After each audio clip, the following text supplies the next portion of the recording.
Hello, welcome to The World Today. I'm Amarachi Ubani.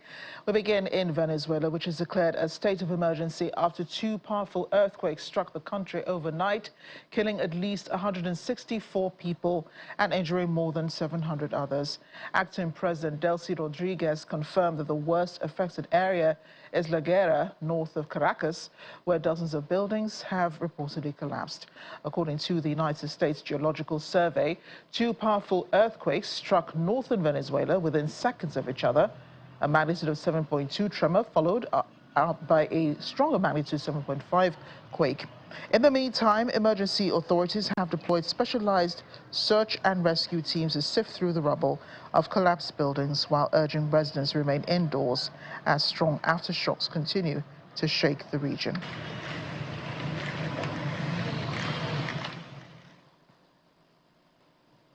China says it's ready to offer aid to Venezuela after those two powerful earthquakes.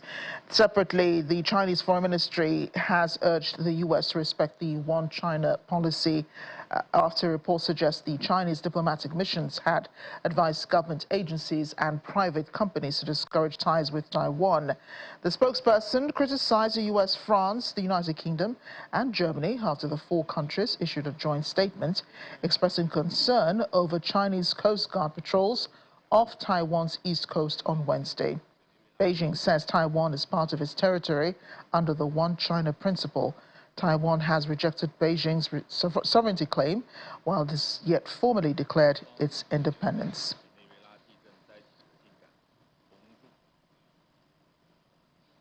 We're in the U.S. now, where President Donald Trump has warned any attempt by Iran to impose any kind of fees on shipping or maritime activity in the Strait of Hormuz will be unacceptable. He made the comment during talks with NATO Secretary General Mark Rutte, adding the U.S. Senate vote to end war will not derail talks. Earlier this week, Iran and Oman said in a joint statement they would consider future administrative arrangements, including possible charges for services in the strategic waterway. Iran's chief negotiator, Mohammad Ghalibaf, said the strait would never return to its pre-war state. Some of the countries that he represents are as good as him. He's great. They're lucky they have him. They're lucky they have that guy. We're doing great in our negotiations with Iran. Right in the middle of one of the key things, which we're going to get anyway, we have breaking news. The Senate has voted that they'd like Trump to stop the war. So Iran sees that and they go, what's that all about? Now, you know it's meaningless, right? But I had lunch with them. We had 4 Republican senators and all Democrats. You know, Democrats, they want to lose the war because they're stupid. That's why we call them Democrats, you know? I no longer use the E. I've changed the E into a U. We call them Democrats. They're dumb. Their policy is so bad. U.S. President Donald Trump, or Secretary of State Marco Rubio, has dismissed reports that Israel could be seeking to undermine the U.S.-Iran Memorandum of Understanding, calling the claims fake, adding that nuclear inspectors must be allowed into Iran as soon as possible, as Washington prepares for a new round of technical talks in Switzerland next week. He said the next phase of discussions would focus on technical issues, with staff-level experts expected to reconvene in Switzerland on June 30. I don't know where you're getting that stuff from. We're working on this. The Israelis are exactly know what we're working on. All of our partners in the region know what we're working on. Everybody understands what the president's red lines and positions are on this. Nuclear inspectors be allowed into Iran? As soon as possible. And the president said that yesterday. They'll be there when they need to get there, but that needs to happen. That's a commitment they made, and it's one they're going to keep. To the Middle East now, Israeli Prime Minister Benjamin Netanyahu has claimed Israel ignored calls from allies and critics not to expand military operations in Gaza, Lebanon and Iran, arguing the decisive action prevented Tehran from acquiring nuclear weapons and strengthened Israel's long-term security. He also defended Israel's wider military campaigns in recent years, including operations in Gaza, Lebanon and Syria, describing the prevention of an Iranian nuclear weapons a nuclear weapon as the central achievement of the war. He says Israel had also significantly degraded Tehran's ballistic missile capabilities. Lebanon and Israel have begun a new round of talks in Washington. The direct negotiations come as Iran seeks to make Lebanon part of its broader negotiations with the United States.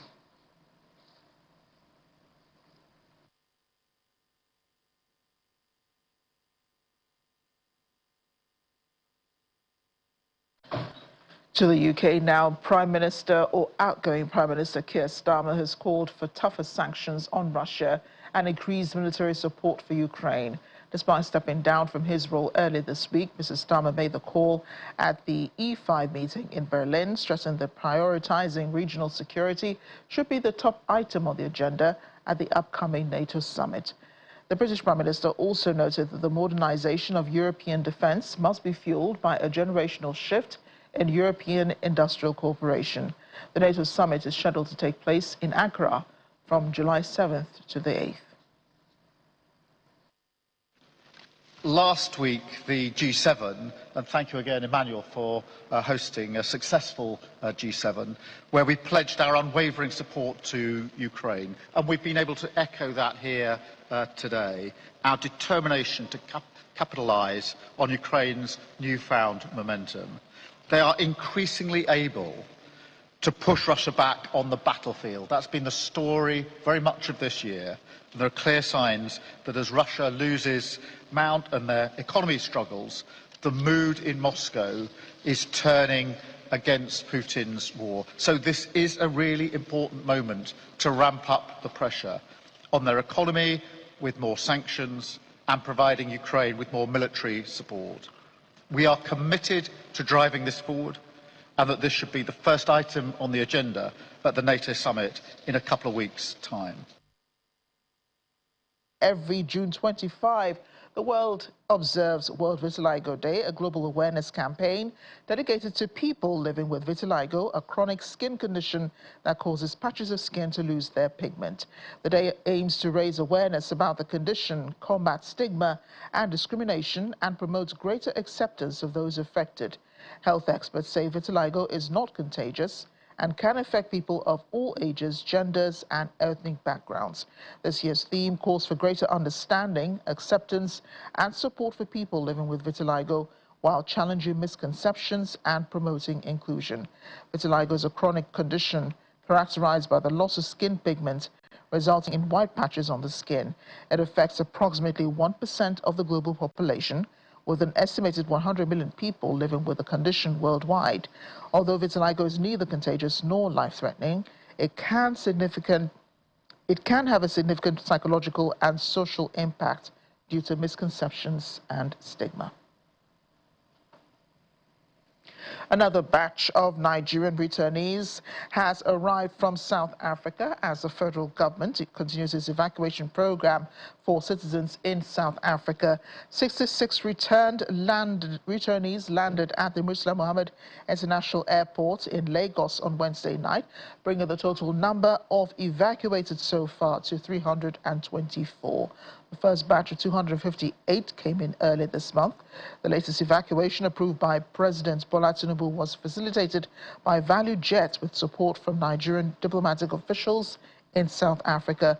Well, the Nigerians in Diaspora Commission, NIDCOM, says logistical challenges encountered during the first evacuation are being addressed with assurances from the Ministry of Foreign Affairs that all registered Nigerians will be evacuated.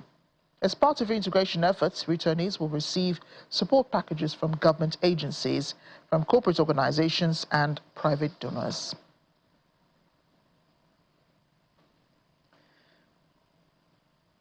Meanwhile, Nigeria and Turkey are deepening existing partnerships on migration, with a renewed focus on ensuring the humane and dignified return and reintegration of undocumented Nigerians who wish to return home from Turkey.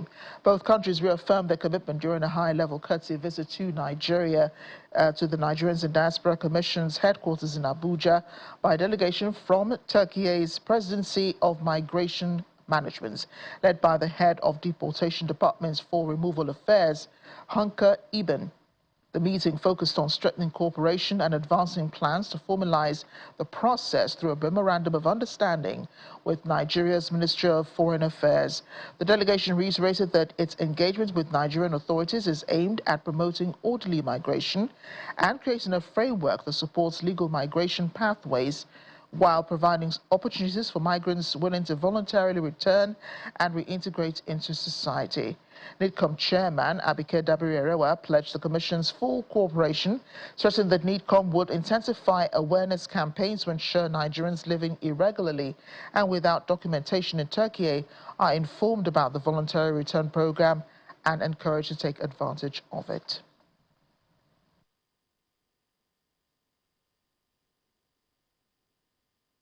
With this visit, we hope to take this relationship to the next level. Bu yüzden kalabalık bir heyetle sizleri ziyaret etmek istedik. We would like to know more about the Commission and what kind of role you play in the Nigerian migration management. Dersindeyiz. Daha öncesinde iletilen. We are willing to sign an MOU between Nigeria and Turkey regarding voluntary return and reintegration of Nigerian citizens in Turkey. The MOU, the draft MOU, has been already shared with the government. We are willing to support those Nigerians who want to return voluntarily from Turkey to Nigeria. We want to facilitate their voluntary return, and once they return to Nigeria, we want to help them, assist them to integrate to the economic and society of Nigeria again. Bu kapsamda dün de We had different meetings yesterday as well. Aynı zamanda sivil toplum kuruluşlarınızla da görüşme fırsatı bulduk.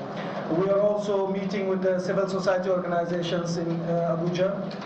Umarım bu niyetimizde muvaffak oluruz diye düşünüyorum, umut ediyorum. I hope we will be successful in this objective.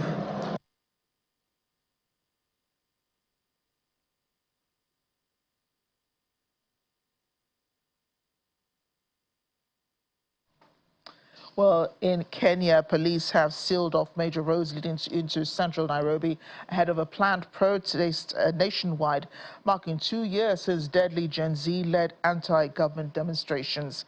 Protesters are seeking justice for more than 80 people killed and dozens more injured during the 2024 anti-tax demonstrations and anniversary protests last year. There have been pockets of clashes between police and protesters, with security forces firing tear gas and demonstrators throwing stones in some areas. Central Nairobi is deserted after security forces blocked access, stranded commuters on the city's outskirts, and many businesses and schools remain closed. Well, beyond Africa now, Israel's permanent representative to the UN, Danny Danon, has accused senior officials in the United Nations official Vanessa Fraser of bias and unprofessional conduct following a tense confrontation over Israel and a new report on children and armed conflict. He said Fraser, the UN's United Nations Secretary General's Special Representative for Children and Armed Conflict, had tried to silence Israel during last week's meeting when the session descended into a shouting match. The Israeli representative said Fraser was now due to brief the Security Council on what he called yet another report attacking Israel. He says Israel would challenge the report, but first wanted to challenge the official representing it.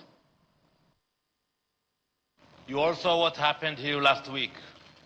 In a UN conference room, Ms. Vanessa Fraser, the Special Representative for Children and Armed Conflict, tried to silence Israel. She shouted over me, she broke protocol, she acted with a complete lack of professionalism. When I tried to respond to baseless allegations, she tried to shut me down. Today, that same Ms. Fraser comes before the Security Council to present yet another report attacking Israel.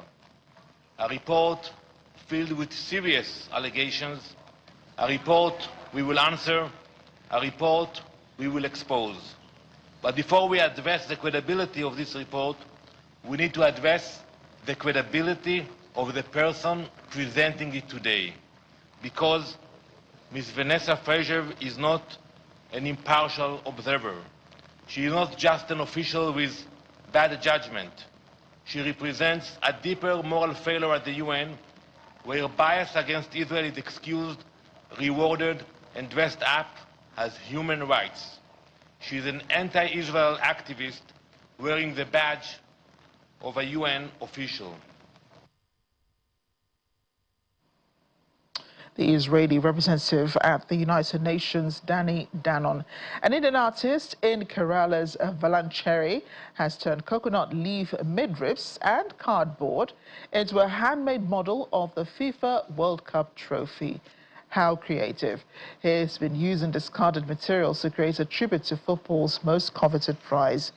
The artist, known as Puvatodi Mohandas, cuts coconut leaves and strips out the midribs before fixing the pieces together to shape the trophy model.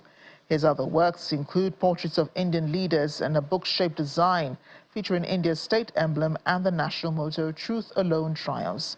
Mohandas said the model, which stands about 1.5 feet tall, took around 2 weeks to complete as he worked on it during his free time after returning from his job. For Mohandas, the global tournament has become a source of inspiration, enabling him to channel his passion for the beautiful game into artistic expression using materials often overlooked in Kerala's coconut-growing landscape. The 2026 FIFA World Cup kicked off on June 11 in Mexico, with matches being hosted across the United States, Canada, and Mexico in an expanded 48-team format. പിന്നെ പാഴ്വസ്തുക്കൾ കൊണ്ട് നമുക്ക് എന്ത് ചെയ്യാൻ കഴിയും എന്നുള്ളതാണ്. And that's the world today. Thanks for watching. I'm Amarachi Ubani.